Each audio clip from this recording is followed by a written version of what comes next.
This Week in Startups is brought to you by Ring. Stop crime before it happens. And help make your neighborhood safer with Ring. Save up to $150 on a Ring security kit at ring.com/twist.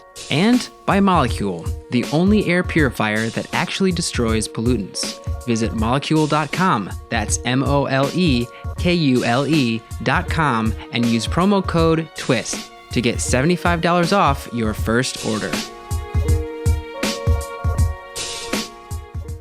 Hey everybody, welcome to another episode of This Week in Startups. We're here live at the Launch Incubator, our 8th cohort, 7 great companies that we've invested in, and the highest rated speaker we've had year after year is Des Traynor from Intercom. Intercom's an amazing company that helps other software companies, other companies grow, and he's going to get into that a little bit. But please welcome our highest rated speaker, Des Traynor. Big round of applause. Thank you. So a lot of times when I speak to early stage startups, the questions on the screen are roughly what I get. Like, what's the one thing? Give me one tip. And I think some of that's for a good reason. I think some folks will look at startups who are maybe more mature than them and try to sort of transpose the lessons that could be learned. And they obviously, rather than hearing the actual lessons, what they want to hear is that, like, actually, it turns out there's one specific Facebook ad that if you run it, the whole thing will work out for you. Intercom, when we started it, was 2011, and we were 4 people, and we raised, after a year, we raised a seed of 1 on 6, and today we're 470 people. This week, in fact, just Tuesday just gone, we raised 125 on 1.275 billion. So it's been quite a journey, as you'd imagine. And the sad part is I don't actually have a top tip for you. I have a lot of tips if you want to see them. Here they are here. Things that actually matter that I've talked about before. I've talked about to the good folks at Launch before. Finding the right co-founders, pick a big important problem, understand the jobs we don't, have a strong vision, etc., etc., etc. We could go on. Any one of these are all important. And actually, when you look at the trajectory of any sort of outcome, it's really hard to sort of say it all comes back to this, listening to customers, or this, releasing new features. It's all important. And it's kind of it's a fool's errand to try and work out which ones are more important than anyone's, because I think they all actually work together in some sort of fusion. What I'm going to talk about is kind of a few of the topics here, but not everything, because there's just frankly too much. We'll talk specifically about building the right thing and some of the lessons that I think, I often think when people ask me for advice, what would I don't really just think, here's what worked in Intercom. I think, what would I definitely bring to the next startup is one way to think about it, right? If we were to go again, what are the things that genuinely wouldn't change? Because some stuff is specific to marketing technology or whatever that we happen to work on. Some stuff is specific to 2011, and it's just what wouldn't be relevant today. So you'd have always just bear that in mind. It's worth thinking about what are the things that don't change. That's that famous Jeff Bezos quote of, like, focus on the things that do not change. So here's the general thing I think that actually does matter. Having a sense of what your actual strategy is. So you're all here with the hopes of building a company that will go on to grow beyond founders and grow to a valuation very, very substantial, that will create a lot of value in the world and basically drive a lot of change in how people interact. And that's huge. But you can only really get there if everyone's on the same page in the company. And this is the sort of the first lesson that we learned as we went on. And the usual question when I start saying this to folks is like, yeah, skip all the strategy stuff and tell me what to build. But I can't, because it's all connected. So what I mean by that is, here's basically a product team. So Intercom's product team is maybe 150 people at the moment. And without a clear strategy, they're all good people, but this is what they do. They all do good things in various different directions. And that is like, any individual one of them is like doing a good job, but collectively they're achieving nothing. What you need to have is everyone going in the same direction. And that can only happen if you have a page for everyone to be on. Which is usually driven by your company's mission or your vision. What is the sort of big picture thing you're actually focusing on? Because it's not actually your seed round and it's not your angel list entry. It's actually just something bigger than that. And it's worth saying like that, you can think about this justifiably today as just being your product, right? Your product is basically all the people you're hiring right now are here to build a product. But over time, you're going to have other people who have to be on the same page, like your brand. So there's no point in having a brand and a product that are totally out of sync with each other. You see this happen from time to time in the world, like Michelin is a tire company that's synonymous with restaurants for some reason. Dyson are synonymous with vacuum cleaners, and they're trying to turn themselves into a sort of general smart electronics company. But in general, it helps if your product and your brand share a common thing.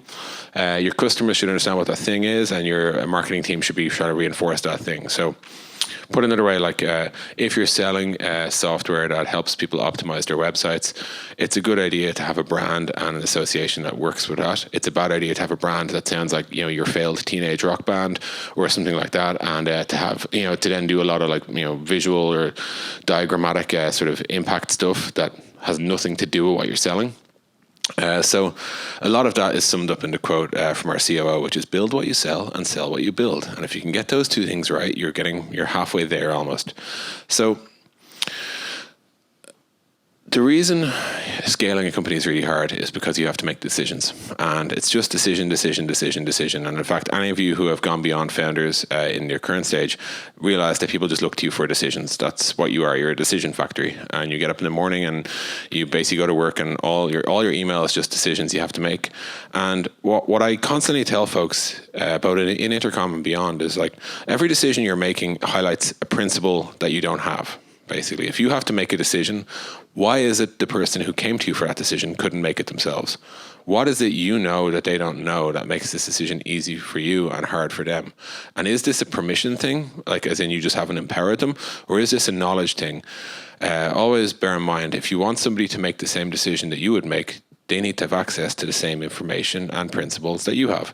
And the only way any of you will go beyond 10 people in your company is by establishing that you need to have principles that you operate on, and those principles need to be codified for the people that you hire. What that looks like is, so in Intercom, this sort of stuff would come up regularly. Should we build a Marketo integration? Someone's using our product in a weird way. Do we support it? Only 2 users need this, but it's easy to build. Should we build it? If we didn't have principles, I would spend, with 400 odd people, I would say 160 hours a week just answering these low-level questions. So you have to do this with principles. It's the only way. And then the bigger the principle, the more important the person you give it to own. But in general, what you're trying to do is to make this work, you need to actually have a way you turn the decisions you make into principles so that you do not have to answer them every goddamn time. So if I hear a question like, say, should we build a Jira integration? What's the general principle? Or should we build a Trello, Asana, or Fogbugs, or whatever? What's the general principle? And so you can sort of package together the types of questions you ask, or occasionally you'll just have a very, very, very common question. But in general, I would ask you, what is the actual principle in your company? And your company, ultimately your values and all that, it's just genuinely a set of principles of how you see the world and what you know about the world as it is today. And you'll find, this will force you to answer a question like, what is our stance on integrations? If you can answer that with a principle, you'll never deal with any of this again. And that frees up your time as a founder, which is the only thing that you have and the only thing you can't replace.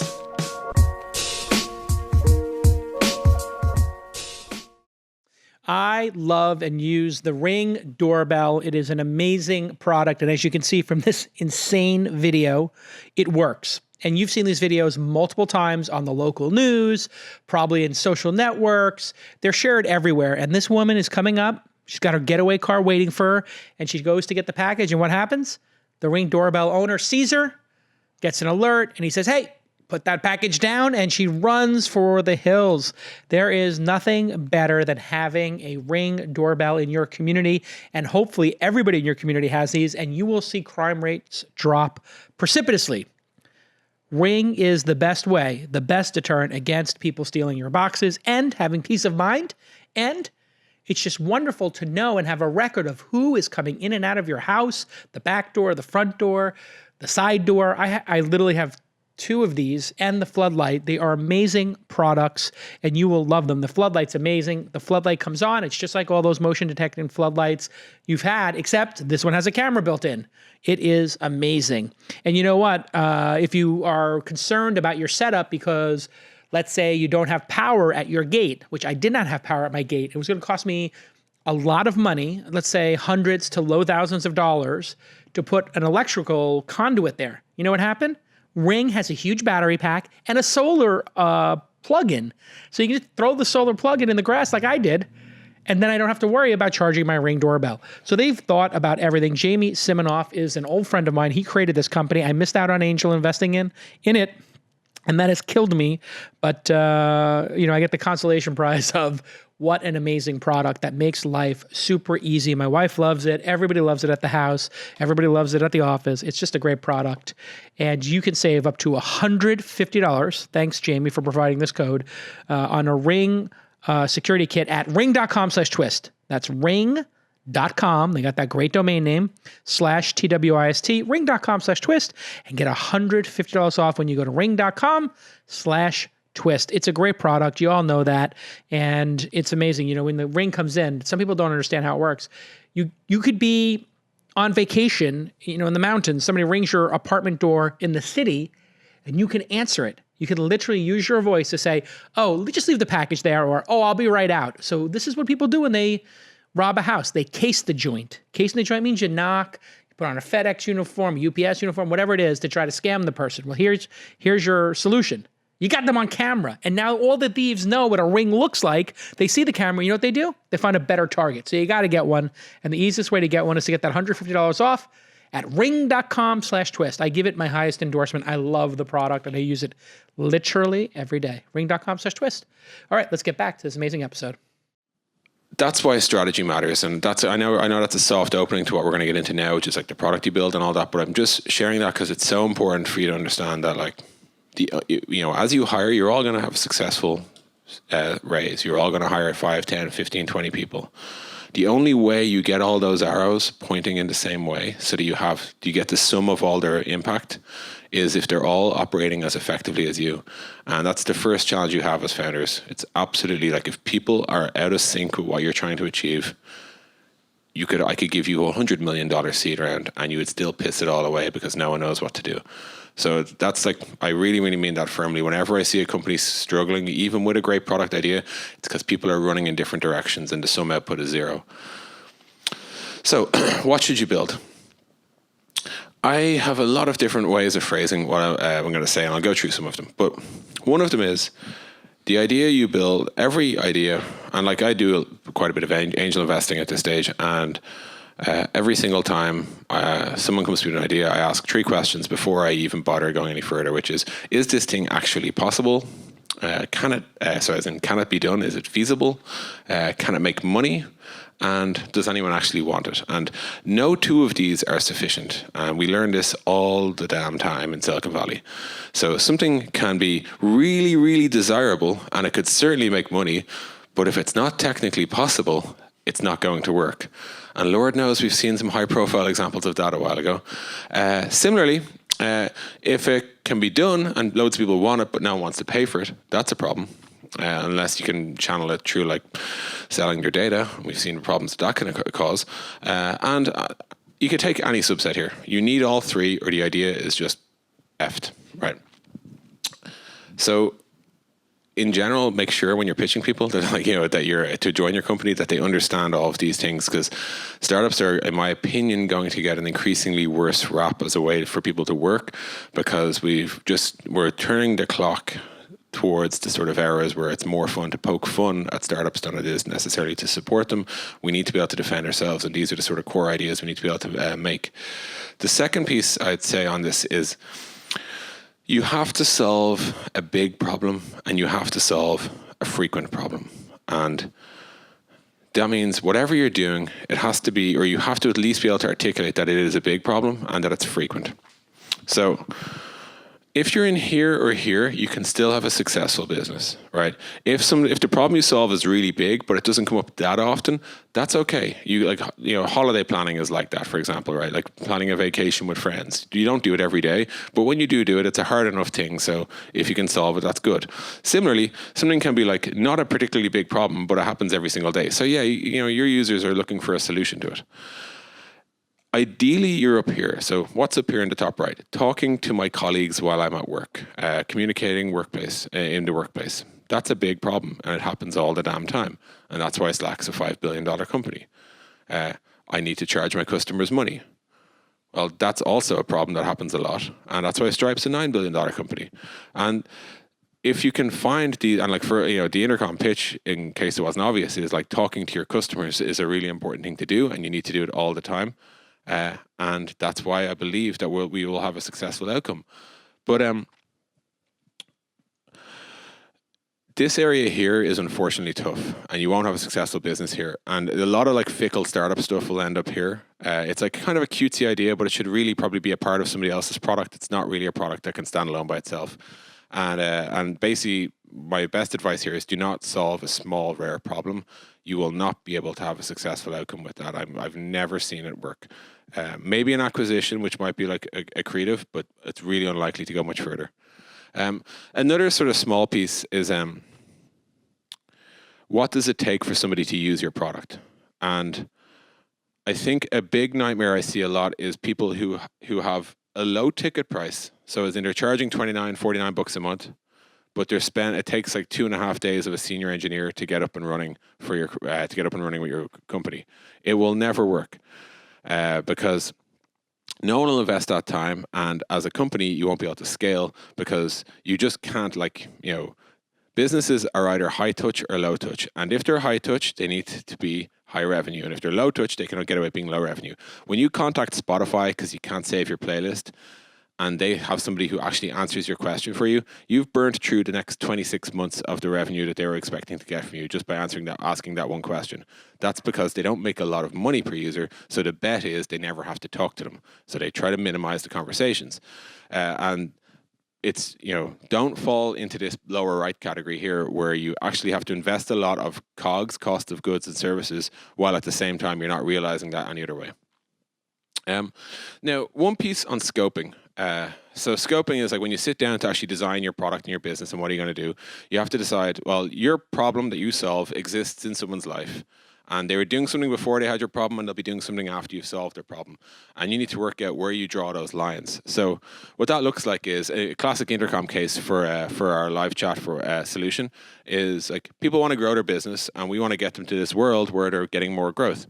And we know that there is a lot of things that actually have to happen for this to work out, right? They have to grow an audience, send some messages, get them to your site, qualify them, start the conversations, create the opportunities, blah, blah, blah. And the challenge here is to actually understand what is actually in play. So what I mean by that is like, where do we start? What's the first step where we can add distinct value to these customers?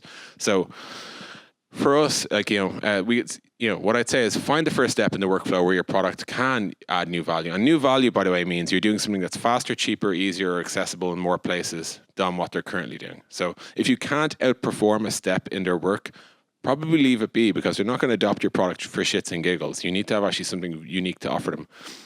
And then when you know where they're going to start, work out how to transition from the previous step. So this might mean something like if you know that, right before we're going to try and market to them, they might have a spreadsheet full of leads. Okay, well then make sure you can import that damn spreadsheet. Don't be like, don't assume it doesn't exist. Actually work out a way where you can build that bridge for them. And similarly on the far side, I see a lot of people really struggle with the scope of their product because they try and build too much software. And at your stage, building too much software is basically like a suicide note, right? It's you don't have enough people, you don't have enough engineers, you won't have enough time to get it all out the door. So you need to stop at the right point. And that's usually the very second you bump into like a market leader, I would say stop. So if the next step in the user's workflow is charge a credit card, don't go and build Stripe. Let Stripe be Stripe. Integrate with Stripe. If the next step is something that loads of people are doing in loads of different ways, so it might be like pay salary, for example, paying at this point we normally pay the contractor. Well, salaries are paid 160 different ways in 160 different countries. So you're going to have to build 160 pieces of software if you wanted to do payroll processing. So don't do it, because chances are your customer already has a way to do it. And this is a big piece to bite off accidentally. Or lastly, if it's something you just literally can't innovate on. I was worried a while ago, I was talking to a sales startup who basically, I asked what the team were working on, and 2 of their 6 engineers were working on a way to do voice calls through VoIP in their tool not using Twilio or anything smart like that. But even if they were using Twilio, my question to them was like, how is this better than what they'd normally do, which is pick up the phone? And the answer was, well, it's all integrated. And I was just like, but if we're not going to realize actually any improvement here, let them pick up the phone. We're here to deliver innovation and improvement on what people are currently doing, not replicate what they're currently doing in a slightly different UI. And it's really, really important to understand that distinction. So to go back to our proverbial example here, this is like an Intercom sort of world. It's easy to take this sort of A to Z flow and think we need to build all of this software because that's how businesses grow. That's risky because actually what you'll find is there's probably 4 or 5 products, or at least 4 or 5 startups in that mix. And indeed, like Intercom itself, we started off solving small problems, and then it turned out we were able to do it all on a common platform, and that's kind of how we are today. We're like a suite of tools on a platform. And so you pick the subset that you can actually solve and where you can definitely add value, and you say, right, this is the thing we're going to do. And then you work out what can we do to make this piece as easy as possible, and what can we do to set them up for success with the step afterwards. Again, your product exists in someone's life. They had problems before you, and they'll have problems after you. It's like relationships. And you need to work out how to integrate with the steps that are adjacent to what you do. And that's just a really important lesson on scoping. I kind of call this sort of Scopylocks principle, right? Don't make your product too big because no one will adopt it. Don't make your product too small because it's not worth adopting. You have to find the amount of product that's just right such that it's worth people pulling it into their lives, and when they do that, they actually get some value out of it. And when you're building it, and I've certainly said this point before, when you're building your product out, especially as you add more and more engineers and designers and PMs to your team, a word we use in Intercom a lot is cupcake. And I say that because there's 2 ways to build a wedding cake or to bake a wedding cake. One way is you would basically build your cake base, and then you go and make your filling, and lastly you go and get your icing, and you put the whole thing together, and you hope to God that this wedding cake tastes nice. And it's a bad time to find out on your wedding day that like chocolate and vinegar is not a nice taste. It's a bad time to find out that the base does not work or that your oven is broken. What I say to people is, start with a cupcake. And in this cupcake, we're going to learn, does chocolate and carrot work? No. Does the oven work? Do we know how to, have we tested all this? And if we get this right, then we go and make the cake. And then we can move on to the wedding cake. But the key point here is do not develop in a way that like robs you of feedback from reality. And basically do an end-to-end test of whatever it is you think you're doing as quickly as possible. So just to recap on what you build. Build products that are feasible, viable, and desirable. Don't solve small, rare problems. Start and stop your product at good points in people's workflows. Find that sort of Scopylocks point where it's the right size such that it's worth adopting but also solves enough pain. And think in cupcakes, not wedding cakes. So the next piece is assuming you've actually built something. How do you kind of scale? How do you go from there? And this is mostly about alignment. It's mostly about understanding what it is that you're trying to do and making sure that everyone in your company understands that. And we call this internally our mission. And our mission in Intercom is to make internet business personal. That's what we try to do. That's what we've tried to do in 2011 and every year since. And if you asked any one of the 470 odd people in the company, what's the mission of the company, I can say with absolute certainty, they will answer that with those exact words: make internet business personal. And the reason for that is because we say it every single week, every single Wednesday at 9 a.m. We have a company all hands where we begin with that, because it's really important that people get what the hell you're doing. There are some others here. The heartbeat of the planet is Twitter. Email designed for work is Consider. Make internet business personal, Intercom. Be the place where work happens is Slack. Increase the GDP of the internet. Anyone? Stripe. Transportation as reliable as running water was Uber for a while. And they actually, by getting this consistently into the minds of the people who you ask to join your company, they will be much more powerful for you. And your product itself, aside from your actual mission, has a set of values. And those values to me are like, there are things that you say, like, here's our take on how we're going to do that. There are lots of ways to make internet business personal. Here's our take. In Intercom, we say we always design for both sides of the conversation. Most business tools are designed to optimize business conversations, but they don't give a shit about the actual user on the far side. We always design for the user too. That way it's a win-win scenario and it works better. We always believe in the right message to the right person at the right time. That's why we don't build anything that would permit spam. We always believe in a single platform for all conversations. So we have these product principles that guide us. And that's what stops us building anything that's totally out of whack with what it is we're trying to do. So I think, I'd say, like, as you bring people on, align them around what it is you're trying to do and what's the unique take that you actually have. What way are you doing it specifically?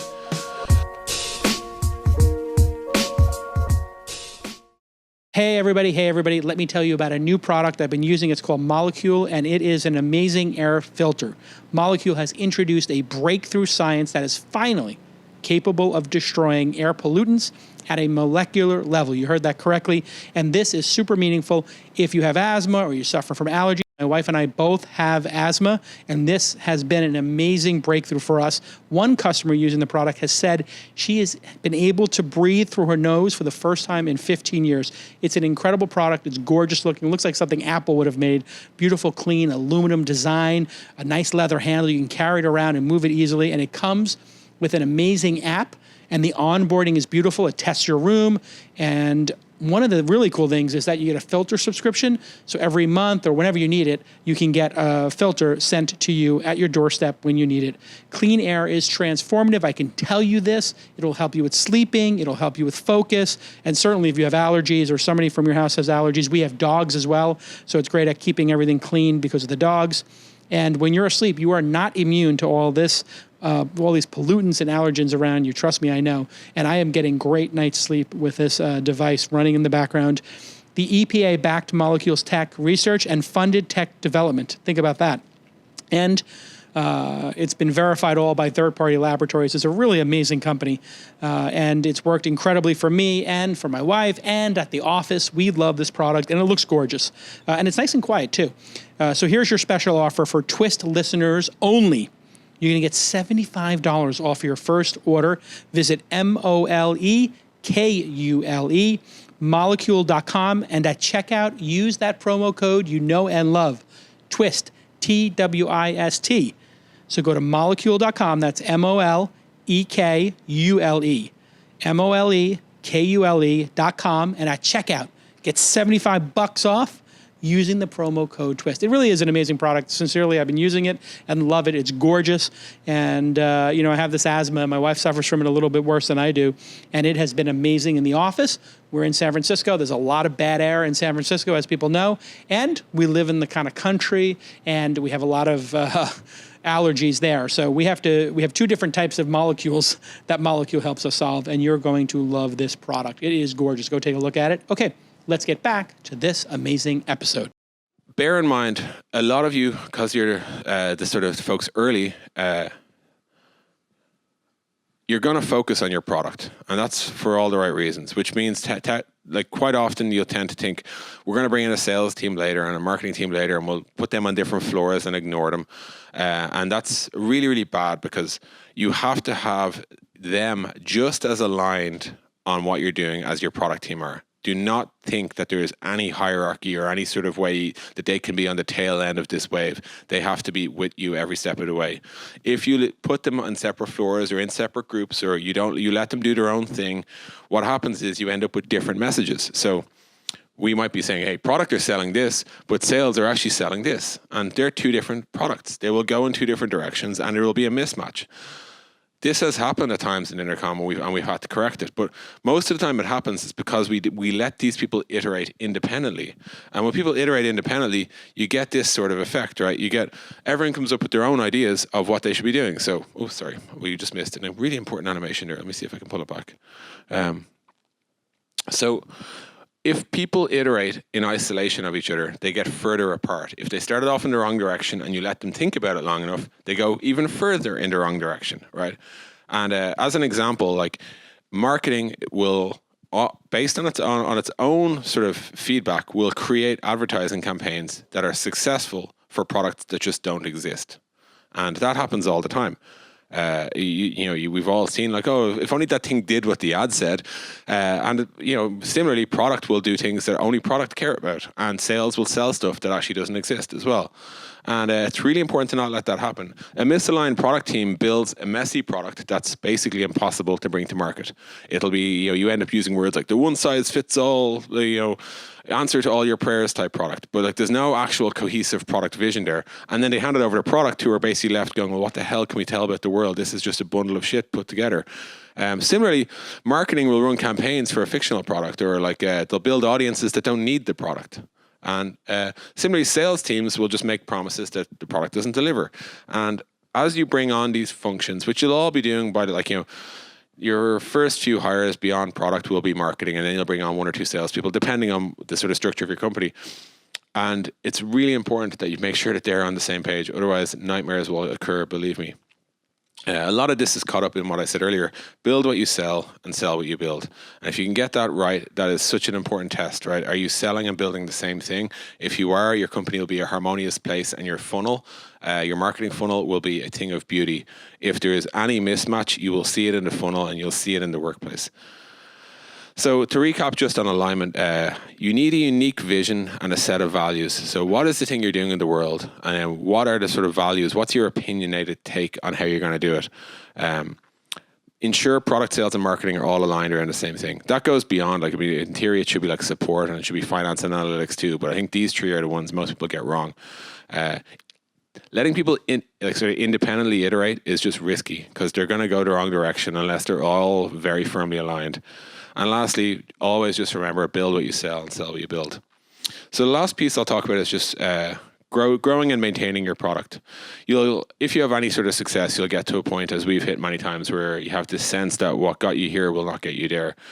As we said earlier, like this week, Intercom has kind of hit some sort of new point, and obviously all eyes now are not on the valuation that we currently had or the product that we currently have. It's kind of, what's the next 3 years? What's the next journey that we have to go on? And realizing that you just can't coast, you need to actually find this new wave is really important. And you'll all have that right after you raise. People are going to be like, all right, I invested in that. So what am I getting? What's the future look like? Early on, you can work off gut, intuition. You sort of read of the market, what you've experienced and what you've known. When you hire people, you can't, because they want to hear rationale behind why you're doing what you're doing. And it can't be just enough to go, I'm sort of sensing that the world is getting really excited about ad tech. You need to actually be specific. What's changing in this world such that I should be excited about it? It won't scale if everyone has to come to you all the time for any sense of what's going on. Even if it did scale, it's still not a good idea, because you're going to get increasingly further from your target customer.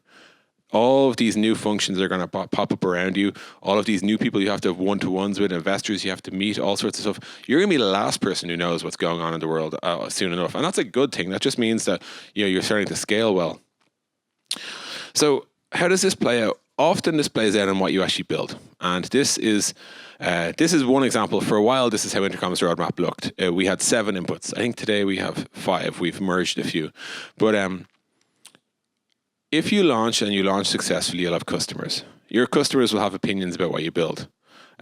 If your product is in any way something that has a scaling issue, if it's a marketplace or if it exists inside other people's software or any of that stuff, you will probably have some product health issues. If you supporting, Intercom Power is like 500 million conversations a month. As you'd guess, the architecture to do that was different than what we launched with.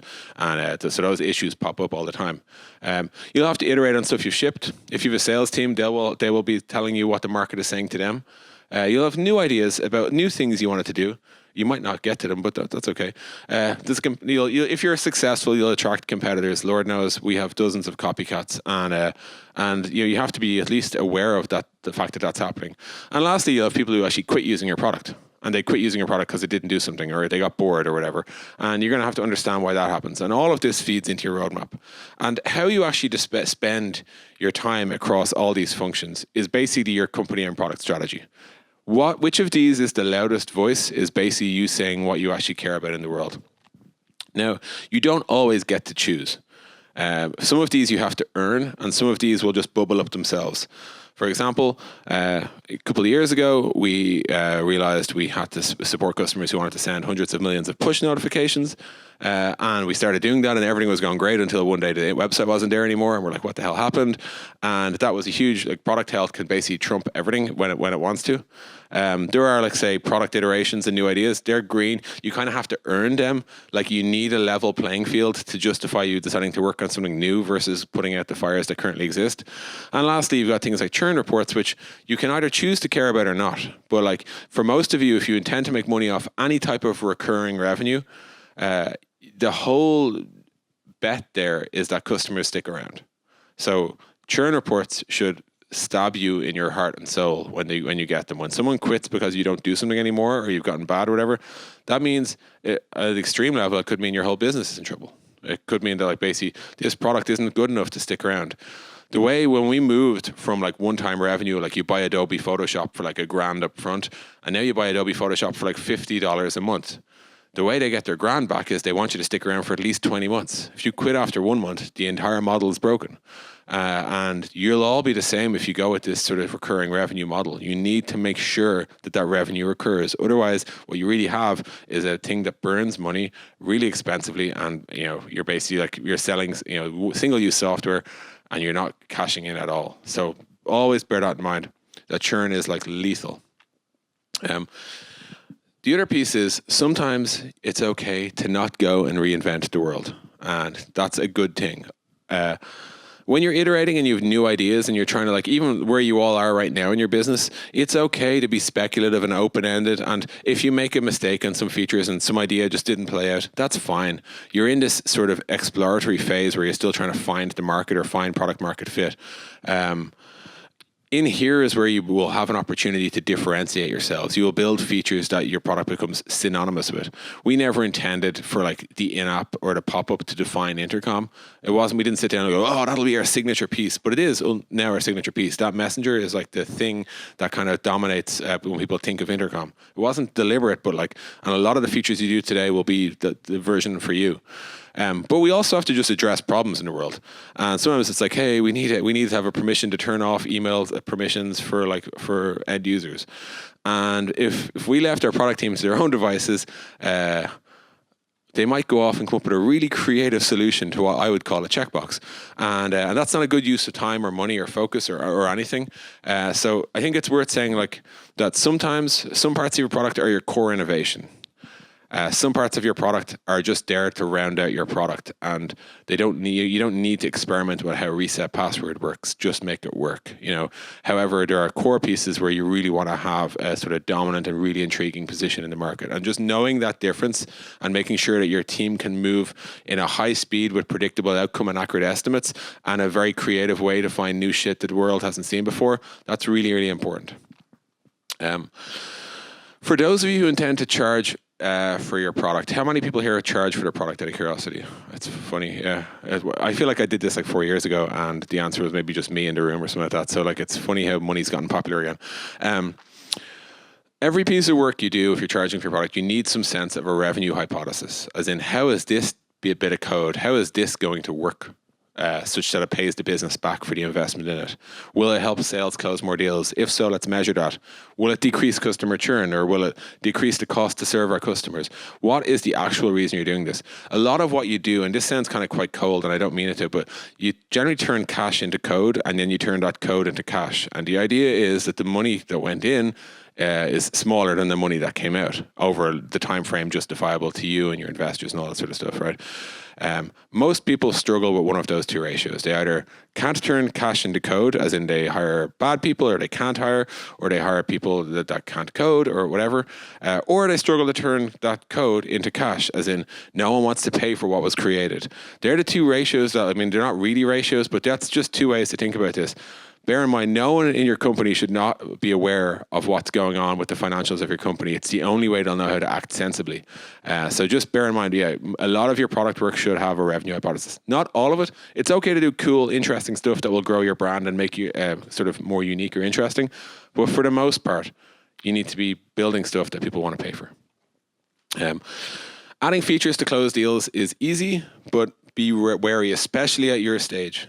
because your idea here is actually what's important. What's not important immediately in the short term is, oh, well, Microsoft said they'd use us if only we add X, Y, and Z, and P, and Q. You're going to, that long term, that just turns you into a consulting house. You should just go and turn into a software consultancy and build things for people. At best, you're a consulting house with a platform attached where it's like, oh, we've got 4/5 of your product built. What 50 do you want on top? So just be careful. Your whole model here is very, very different if you're going to be consulting, because it just means you can't acquire customers for zero. Every new customer means you have to build a load of new shit. Doesn't work. It's a different model. It'll get you this as well. As from a product perspective, it gets you this, like the file matrix, right? Just like, this junky sort of way too many tabs, way too many screens, way too many settings. It's kind of the logical conclusion of, yes, I'll do this for you. One way to think about this is to just simply ask, hey, what are the key features of my product and who's using them? And you'll sort of see in general, most products, like take Instagram, there's like 4 or 5 really important flows in Instagram. Share a photo, like a photo, comment on a photo, follow a person. That's about it, right? So as they grow out, what you'll see is these things get less and less popular. It turns out people don't necessarily use the maps feature in Instagram or the shared lists features in Instagram or whatever. For your version, what happens occasionally here is you have a bundle of features that are used by a very small percentage of your user base. And, oh, we built that because they said they quit, or like, oh, we did this just this once for just that customer. That's exactly how your product becomes this bloated mess. And the only reason I care about this, like, it's worth saying, like, this isn't some product purist bullshit, right? The reason I care about it for you is not because I actually care about you all having beautiful, really well scoped products, but it's just you won't be able to technically support a large product. You won't be able to provide customer support for a large product. You'll have to pay back all that complexity in marketing when people ask you, what does your product do? And you're like, well, kind of everything. So you just really need to be careful here. Your whole product idea should be valuable by itself, not valuable once you build the extra thing for every single customer. So basically, like if your product roadmap looks something like this, where things just keep getting more and more and more messy, understand that you're going to have problems. You're going to like maintaining all this code's a nightmare. There'll be bugs all over the place. No one knows what it is. Your customers won't know how to use it. All of your model will break. So just be careful building these like sort of widget-laden enterprise monster pieces. And lastly, then I'll sort of move into question mode soon. It's worth saying you can do all of this, right, but competitors will still show up. And that, this is more of a future-facing concern for you right now. If you have competitors, it's a good thing almost. It kind of validates the market. But over time, you'll need to sort of think about how competitors are relevant. In general, in SaaS specifically, software as a service, every feature is basically one that either fails, as in no one uses it, or it succeeds for you and then all your competitors copy it. And we'd love to say otherwise, but most of what we do isn't particularly scientifically really hard to do, right? You're moving business data usually from one place to another, or you're basically connecting one row in a database, which might be a person, with another row in a database, which might be a business or something like that. Most of the time, people can look at what's happening, they can infer it, they can view the source in the browser, they can work out what it is you're doing, and they'll do it. If it's worthwhile doing, they'll all do it. That's the world. This generally looks like the Kano model, which means when you launch, for a relatively small investment, what will happen is you'll delight a lot of people, right? And these features here, like this is like, hey, we did this in a few weeks and it turned out to be a really nice idea. That's fantastic. And if you just press pause there, that's great. You've put in a small amount of work and you've delivered something that really, really delights people. Unfortunately, what happens is it becomes noticed. So as a random example, I flew British Airways recently, and when I was landing, the staff attendant came around and gave me a smoothie for breakfast, a breakfast smoothie. I was like, wow, that's nice. And that was a relatively small investment relative to everything else they spend, but I was really blown away. On the flip side, they probably put a lot of time into like making sure the plane takes off on time, into making sure that I've got good cabin space and the cabin is clean. And no matter how much money they spend there, it's just grand, right? And they probably spend hundreds of millions of dollars in making sure that the plane lands on the runway. And I never appreciate that at all, because that's what we call table stakes, right? And what the Kano model says, it's spelled Kano. It just basically says that over time, things that are delightful become just performant features, which means that you get in what you put out. And then on a long enough time frame, they actually just become a must-have. So if your product works and it's really, really unique, over a long enough time, your payback will be that everyone in the industry expects to have it in all of your competitors. And as a result, your competitive differentiation, your moat, will be eroded. And that is just the nature of the world. So you need to kind of react. The old moats that we've seen in software have been things like economies of scale. So, hey, we're the biggest, so we can get the largest discounts, which means that we can outprice everyone. Network effects, everyone's on our platform and our product gets better with the more people on our platform. IP, patents, not so popular to talk about anymore, but that was certainly something that people used. Really high switching costs make it really, really hard for you to just quit. Customer loyalty, make it so that no one really wants to leave, so that it needs to be a real sort of expensive reason to leave. I think the new moats we're seeing these days is actually having your product as a platform. So if you can have it so that people build businesses on top of you, so that you're respected alongside other platforms that are used inside companies, that's huge. If you can build a community of people around you, so as in make it so that there are a lot of people who really want your product to succeed, who identify with your brand. And lastly, the brand itself. Have this crisp identity that's both relevant, as in don't have an identity that's nothing to do with your product itself, but relevant and resonant, so that when people see it, they know what it is and they feel good and they feel it's right and it speaks to them. That's a hard thing to copy and paste to. And these are the moats that we think about a lot in Intercom, and that's why in Intercom we've done a lot of work to build a platform that is Intercom, and we're going to keep going on that, and you'll see more of that in the future. We've done a lot of work similarly to build this community. Like, this photo is from our San Francisco World Tour. We had a couple of thousand people here who came along just to see talks about what mistakes we've made building Intercom, and we've obviously spent a long time kind of building out a brand. So I don't know if you've ever seen our books or our blog or any of that sort of stuff, but you'll see that we've invested a lot in kind of making sure that people hear about Intercom and hear about it in a positive light. So to recap on this piece, you have to make room for lots of inputs in your roadmap. Know that once you are out there, it won't be just your cool idea. How you weight those inputs is effectively your product strategy, and think about that. Your product team should have multiple ways of working. Sometimes you're inventing the future, sometimes you're solving a permissions issue. You do not solve both of those in the same way. All of your product work should generally have a revenue hypothesis. Why do you think this is going to make the company more valuable? And you should align your whole team around making your company valuable, not around cool work or getting likes on Dribbble, but actually getting the value for your company. Be wary of adding features based on just this once for just this customer. It's risky as hell, and it does not work in the long term. And lastly, understand and decide what is in your moat. What is the reason why somebody won't just do the thing that you want to do too? In general, if I was to sort of sum it all up, I'd say if you can get everyone aligned around a mission and a strategy, the decisions tend to take care of themselves, and that's what lets you scale, and that's what lets you go on to have the impact that you need as your company grows and as it gets more complex. And that's everything before questions. So I want to say thanks very much. Okay. Let's give a big round of applause to Des. Thank you very well. Very well done. Hey, Des, congrats on the big round of funding.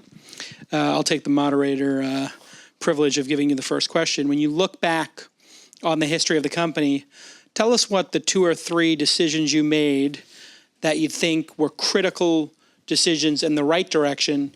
And then after that, maybe 1 or 2 things that you would definitely do differently. And obviously you need a minute to think about that. But the 2 or 3 things that went really well and were great slam dunk decisions. First slam dunk I think of was taking our brand really seriously from the very start. So we've always kind of cared deeply about what Intercom means and stands for, and we never partnered with shitty companies, or we've always tried to foster a relationship with the people who are our customers. And I think if I was to do it all again, I would definitely do that. Second thing that I think has been just demonstrably high impact, and I've spoken about it before with your companies, has been just really this undying focus on onboarding. I think it's such an easy thing to overlook, but if it's not easy to sign up for your company, or if it's not easy to start using your company, and if you're losing people at that step, that's the first step that's directly in your control, and it's the highest leverage part of your funnel. And if you don't invest deeply, if you're like a consumer app and you give it to your 10 friends and you don't get 10 out of 10 in terms of perfect signups, keep going. Keep iterating. If you've got 5 friends who work in businesses and they all tried to use your B2B app, but they couldn't get past some hurdle, you're not done. Like it's genuine. It's the highest leverage thing in your business is what does it feel like to start using your product? And people just tend to overlook it in favor of some extra feature much further down the line that no one ever sees. An example of this I often say is like the page people see right after they log into your product is the most used screen in your product. How often do you work on that relative to all the new features you're thinking about? And it's just, I think prioritizing that work has been really important. So I think that's two.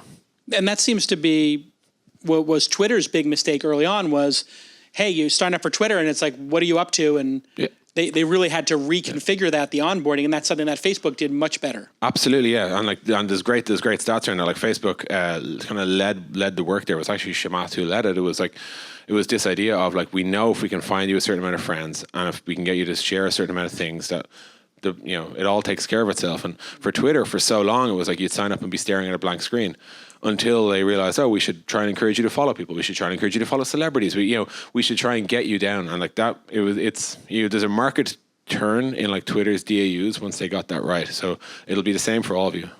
And when you said you were very considered about your brand and what it stood for, how did that manifest itself? I heard you say like who we partnered with and when you look back on it, what did you get right? Was it the design of the logo? Was it the name itself? Was it how you marketed it, the go-to market strategy? Unpack that a little bit. Yeah, sure. I think you'll get offered loads of different opportunities so I guess what we got right, or at least what we picked early on, was like the name and the logo. I think you can't overlook in a sense. Like the Intercom is obviously modeled after a real world intercom, and the logo is like eyes and a mouth because you can see and talk to your users, and all that sort of stuff was generally very well considered.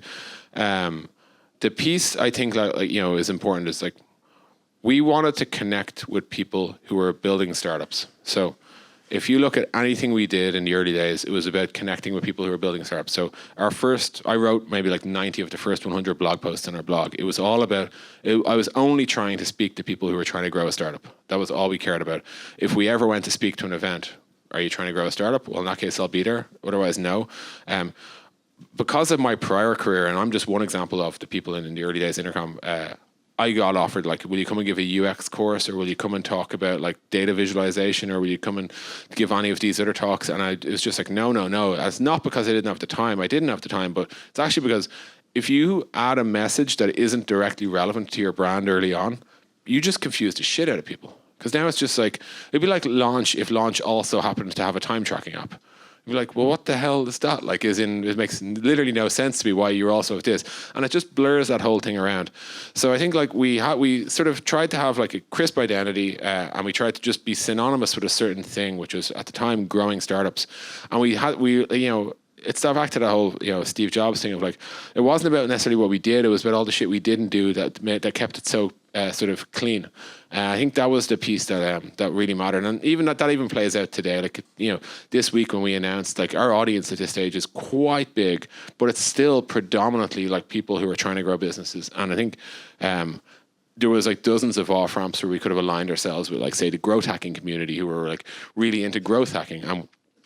Good community, but if we let that be the way in which Intercom was known, and we could have piggybacked that because a lot of them are our customers, it would have sent the wrong message, and we would have alienated the whole core.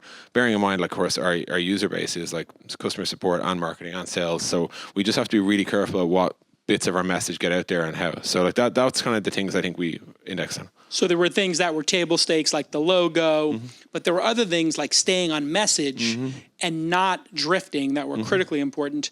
Also, you unpacked a little bit there how much content marketing, which is a fancy word for, I think, blogging, speaking and blogging and social. Yeah.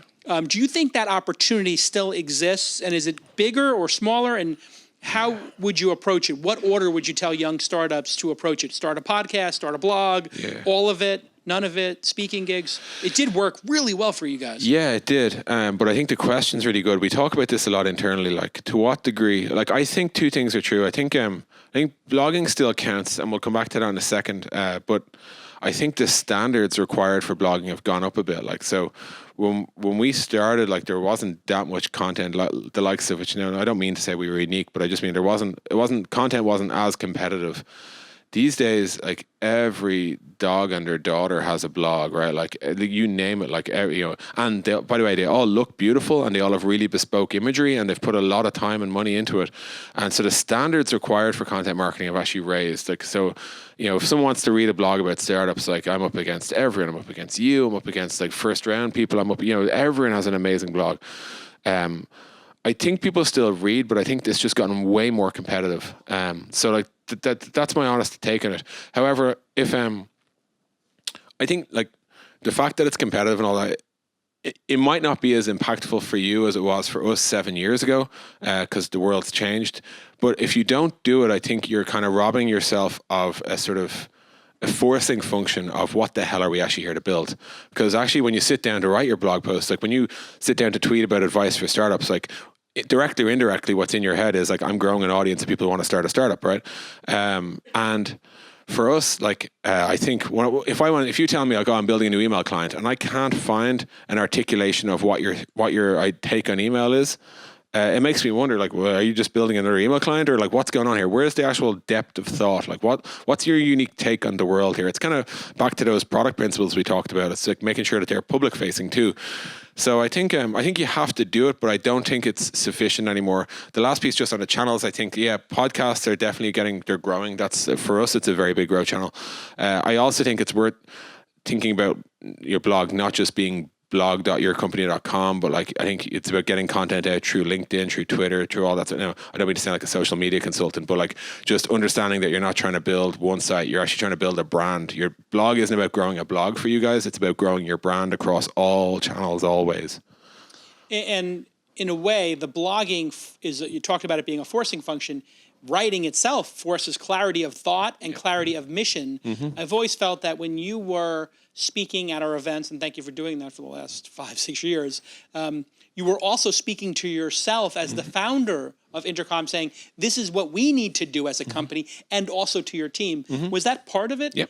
No, totally. I mean, even today, this presentation is like, half of this is internal, like it actually feels that way. I was about to say, it feels like this is what you should tell every employee who joins. Yeah, totally. Well, I hope it's still useful to all y'all too. But but no, there's that quote: "Writing is the act of understanding what you believe," and I think that is just genuinely true. So and it's the same reason why when you have people pitch every single week, it's, pitching is the act of understanding why you're unique, right? Like I think all of this stuff really matters, but specifically if you can't write like a few paragraphs that says why your take on email marketing or like retargeting or whatever it is you do, why you're unique and what opinions you represent in the world, I worry that there won't be any crispness in your product. It's going to become this sort of, we generally had an idea in the MarTech space. And I'm like, right, I don't buy that shit. Sorry. So one strategy I saw you deploy over and over again, which I was super impressed by, and it actually infected us in terms of talking to other people speaking at our events when we were coaching them, was very rarely in your talk are you saying, here's what Intercom does. You looked always for the higher order conversation. And then at the end, I felt like many times we were like, what does Intercom do again? And you offered it for free or at a discount. What exactly do I need it for? Mm-hmm. This was a deliberate strategy, yeah? I'd say, like, there are people in our marketing org who would say I should be more pitchy, for sure. And like I should be sitting here going like laptop to laptop, making sure everyone here is installing Intercom. I think half of marketing is like building credibility, or maybe 80% of marketing is building credibility. Like it's kind of like true demand generation, and then the other 20% is demand capture. So as an example, like, if I can create, if enough people want to know what Intercom is, that's a good thing, right? Because no one wanted to know in 2011 what Intercom was. The other piece is just, if I can build credibility such that if I say, hey, you should go and check out xyz.com, then people are like, shit, maybe I will. So I think like the problem is you can't pitch without authenticity or without credibility, like to a stranger, right? You have to be like, oh, I've heard of you guys. What do you do again? And that's grand. in an ideal world, Intercom would be exactly synonymous with the one thing we do, but we're actually kind of, the mission itself is kind of vaguer. So we generally try to be synonymous with our audience. And then from there, we can sort of say, so, hey, how do you talk to your customers? And they're like, oh, well, we use Zendesk and Marketo. And I'm like, oh, sit down, and that's generally how I do it. I wouldn't say like that's the thing to copy. It's not in my nature, and I'm not trying to be like, it's a fault of mine that I don't pitch hard enough. I will leave here having not converted all of you to Intercom, and that's a mistake of mine. And we have other. I think the marketing department's absolutely wrong. I think actually you've hit on something, which is be authentic, be of service, be helpful, and then this, like you're saying, the credibility builds and builds and builds, and the crescendo is, oh, I use the product, and you know what? Des is super helpful when he speaks. Super helpful when he blogs, and actually the product's kind of super helpful. Mm-hmm. Let's go to that second part of the question, which is, now that you're looking back, there must have been things that you did that burned millions of dollars or were huge mistakes or bad hires or who knows what. When you look back, what were the big, grand facepalm mistakes that you made? Yeah, and we'll just skip through the caveat of, Jason, there are no mistakes. We're looking back, they're all learning lessons. Like, let's just assume I've said all of that as well. So I think every time we tried to build a new function, we generally probably could have done it a lot better. And I'll unpack that a little bit. I'm not tearing up, by the way. It's not that extreme. It's going to be okay, guys. We're here for you. Yeah. So I guess like one thing is like, I think we very, very aggressively said, all right, we need to build out a whole go-to-market team. Without really trying to understand what that looked like, and because we didn't necessarily have a lot of experience about what it meant to build out a go-to-market team. So yeah, you try to, you end up building functions in the wrong order. And actually, I think there's a right way to build marketing, and I think you start from you start at the end of the funnel and work backwards. In general, like that's probably one mistake that I'd say we made. Like it comes back to the onboarding point, like. You want to start, like, a wrong way to start marketing, right, would be like to build out your advertising team first and your product marketing team last, for example, right? Product marketing being the people who own what your product is and what it says on your website and all that sort of stuff, right? If you build ads first, you'll be running ads and you'll have no idea if your homepage is any good. And you certainly won't have anyone authorized or like competent at fixing it if it isn't. So I think one lesson, and it was only when we hired a guy called Matt Hodges, who's Senior Director of Marketing today at Intercom. It was only when we hired him, we were like, oh shit, right. So if we let him do his thing and then we work back from that, that would have saved us a lot of money, a lot of like, honestly, just money flushed down the toilet, like buying, running ads for stuff that we weren't explaining correctly or any of that sort of stuff. So I think one thing was just our whole approach to marketing, I think, was naive. Yet at the same time, a lot of people say, but I actually thought you were pretty good at marketing. And what they mean is the other stuff, right? They mean like the blogging, they mean the brand, but our actual, like the mechanics of marketing, when you think about a funnel as being something like product marketing, product education, demand generation, analyst relations, comms, all that other stuff, we were just really, really weak at that. When you look at the fundraising, what were you promising to investors to get those early rounds, the seed round, the $6 million round, the $16 million round, the $60 million round, versus how were you selling the company and the investment and buying shares in Intercom in this last round and the later rounds? Yeah. So early on, like, I mean, one thing somewhat atypical for 2011, we actually had a product. We didn't have any revenue. We had like $0 in revenue, but we had like 150 websites and web businesses using us with maybe 1,500 users, or like, monthly active users or whatever. And I think we raised $1 million first, and we actually set out to raise $500,000, and then literally at the last minute almost, we got a check for $500,000 on top. And we did that at a valuation of, I think, $6 million. We were basically telling people that we wanted to build, I think at the time it was like, we were able to show them like the bones of like a user list, and here's who's using your product, and here's how you message them and stuff like that. And we were pitching it, I think, as a CRM plus messenger, which, it still isn't far off the mark of what you could describe Intercom as today, but it's just a bit of a blurry one. And of course, the knee-jerk response from the vast majority of investors was, that's not a thing. You're trying to build too much stuff. We've heard this every single time. That's not a thing. You're trying to build way too much stuff. It's not it's not for me. I don't, Salesforce will do this if it works, etc. And what we were trying to sell them was, and there's a remarkable truth to what I'm about to say. At the time we were trying to say to them, hey, we don't think startups are going to use Salesforce, right? Because it's weird and it's big and it's bloated and it's messy and no one really understands it. We think that they just want to know who their customers are and they want to be able to like manage their relationships with their customers and that's what we're here to build. Like we're like, I remember I think it was Patrick from Stripe who was just like, so it sounds like Salesforce for the web, and we're like, I guess, yeah, sure, sounds good at the time. And, but we weren't saying that. We were saying like CRM plus web apps plus this weird in-app thing you could do. And then to your question of what we were actually saying at the last round, well, like we're now obviously further along in our journey and it's more clear that we're not full of shit, right? Now we can kind of turn around to people and say, well, here's what we believe about the world. We believe... And this is, so it's Owen who does the pitching. So you're just getting the Des version, like it's like, a weaker version of reality. But what I'd say is, hey, all businesses are going to become internet businesses. That's just going to happen. Domino's Pizza is basically an internet business with like a few chains on top.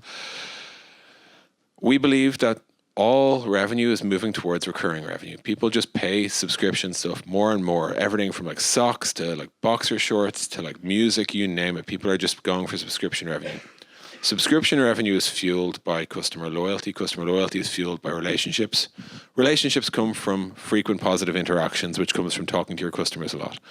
And we believe that those things are happening. And for most people, we can kind of like, we're like, right, okay, we're with you on that. But then tell me Intercom. And we're like, well, in 2003, when Salesforce went to go and build like their CRM, if you like, they built it for the previous 10 years or so, right? They sort of said, right, well, how does internet commerce work? Or sorry, how does commerce work? Oh, you've got account execs and you've got SDRs and people phone people and they write down notes on deals and they stick them on a dash. So they built a tool to automate all of that. But then I sort of say, well, if it's 2011, 2015, 2018 now, and you're thinking, right, let's build a tool that lets people grow and sell their products online. Knowing that all businesses are going online and knowing that we've moved from a world of like, say, buy before you try to a world of try before you buy.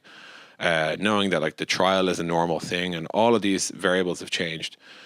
What would you build to try and be Salesforce today? And we actually think it would look a lot more like what we are, which is like live customer data, a messenger, like a sort of a live database of what the hell's going on inside your product. And when you put those three things together, you can sort of say, well, now we can actually talk to people meaningfully about what they're doing inside, in the product, and we can try. That'll inform how we support them, how we market to them, how we sell to them, and Salesforce is maybe on its way towards being a $100 billion company, and we're not there yet. But you could imagine that, like, maybe a bet on Intercom could realize that, right? And that's so there is kind of a funniness in that we were badly describing it in 2011, and we had very little evidence. I think we've probably gotten more articulate today, and we probably have a bit more evidence. Who's the person who put that last 500 in? I'm curious. It was a firm called Digital Garage. Oh, Joe Ito's company? I believe so, yeah. Oh, sorry, I don't know if it's his company, but yeah, it was, yeah. So that last 500,000, just back of the envelope, is worth 100 million right now. Not to make you feel bad or anything, but it's a 200xer, I think. Well, hey, it worked. Yeah, and it worked. Okay, so let's go to questions from the founders here. Thank you so much, Des, for this presentation. I have two questions about strategy. When you mention your values, when did you get your team together to come up with the values? Were you still the first 4 people or later on, and how did that happen?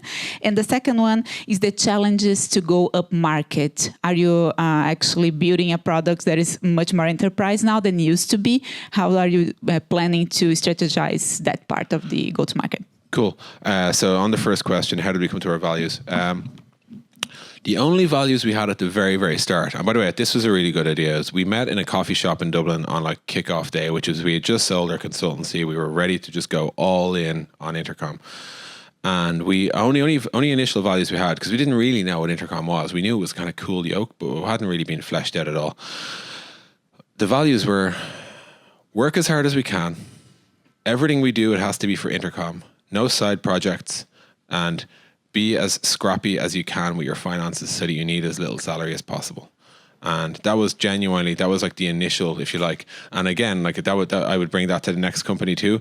But as you can see, there was no opinion about the product in there. That was just kind of like, hey, this is what we're going to have to do to maximize our chances here. The first real set of values came probably around like when we were like 25, 30 people. And the reason we created them was because two things, I guess. Some people had joined who were from slightly larger companies, and they were kind of like, they were able to sort of talk to us about like, hey, there's you're making these decisions, but we're not learning why. Like, as in, what's the kind of the key idea here? And then separately, we realized that some people were just kind of out of sync consistently, and they were good people. Like, as in, we had worked with them before, whatever. We knew them to be high quality people, and our way to sort of do this was we held a little workshop of the most sort of people who knew what we were trying to do the most, and we were like, well, what are the things that everyone needs to be on the same page as? And like our values include things that aren't just a product. It's also like, we hire for potential and we expect people to grow. That's an Intercom value, right? We're willing to hire somebody who's not quite at the bar as long as their trajectory is good and we think they'll get there, but then we expect them to grow. Another value is like we're kind, humble, and open-minded, for example. Like, we have a lot of these. We actually publish them in a book now. And so the trigger point for doing that really was a certain headcount when we realized that not everyone was on the same page. We were potentially at risk of hiring people who were totally out of whack and could never be actually aligned with us. And we're like, shit, we need to formalize whatever this shared understanding it is that we had. We were probably maybe even at a mild disadvantage because the founders had worked together for like 3 or 4 years at that point. So like we didn't even realize what we all assumed or took for granted within each other until we started hiring people who maybe didn't have the same assumptions. So that was the kind of the forcing function for us. And then your second question was about going up market. So I think our attitude towards the market has always been that we will start with the newest companies in the world, which are all you folks, and we'll move up from there. And I think so in 2011, I would say most of the companies that are happy paying customers of Intercom today didn't exist. And it's worth just thinking about that like most of your customers have not been born yet, right? They have no opinion about your Marketo integration because they don't exist. So for the longest time, it was like, let's just have really strong product market fit at the bottom of the market, and then let us grow with our customers. So as they need to sort of additional power or complexity, we'll add it. But ideally, like our target customer is basically like, it's either Intercom or the biggest of our customers. And that's who we're working towards. Sometimes we've been the biggest. Sometimes we've had opportunistically, like now Microsoft's a customer. So we need to like kind of deal with the extra requirements that they might have. But I think, our strategy towards upmarket has been don't rush it. And the piece I'd often say is, because I see people get this wrong, if you think of the market as like a triangle, right, a pyramid, if you like, at the very top is like the biggest companies in the world, and there's very few of them, like Apple's up there, like, the Fortune 100, whatever. And at the very bottom is like the 500,000 startups that are starting this year. I think one thing that's really important is if you go straight to the top, you'll struggle. For sure. It is possible, but the chances of you actually having like, a successful outcome just trying to sell to the biggest companies in the world, the amount of stuff you have to do before they'll even entertain a conversation, you'll die, you'll never raise enough seed for that. Like, so it makes sense to start at the bottom and everyone's cool about that, right? But then if you try to skip a step, so if you say, hey, we've got the whole bottom of the market sign up, now let's build stuff for the people at the top. That's really bad because usually what you end up having to do is build for all the people in between anyway, except for you don't realize that revenue. In general, what you're trying to do is expand your addressable market by adding extra power and functionality that's needed to market, but you need to get that cash back. You need to fuel the business, bring that back in as well. If you try to race to the top and ignore the middle, you basically do a lot of development work up front with no extra realization of revenue. So the way we phrase that internally is we move gently up market, which means that we never take anything more than the next step. And for us, I think that's going to be our strategy from here onwards, is just let's always go one rung on the ladder at a time. I think we've gone well over an hour and we've taken all of your time. Continued success. And thank you so much for it. Speaking of growing together, it's just fantastic to have this relationship where you started speaking when you had 10 employees at our events, and now you've got 500 or whatever it is. It's truly impressive to watch you run your company. It's been very inspiring for me personally, and for the countless founders that you've reached, with these speaking gigs. So let's give a big round of applause to Des. And we'll see you all next time on This Week in Startups. Bye-bye.